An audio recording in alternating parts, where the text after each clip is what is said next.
5 tips para paliitin ang bilbil sa tiyan.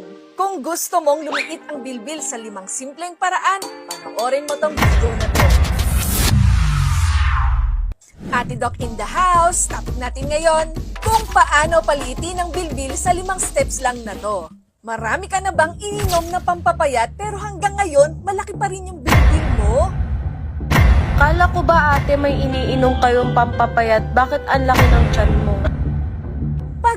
Pagod ka na bang mag-exercise, jogging o walking pero hanggang ngayon wala pa rin pagbabago?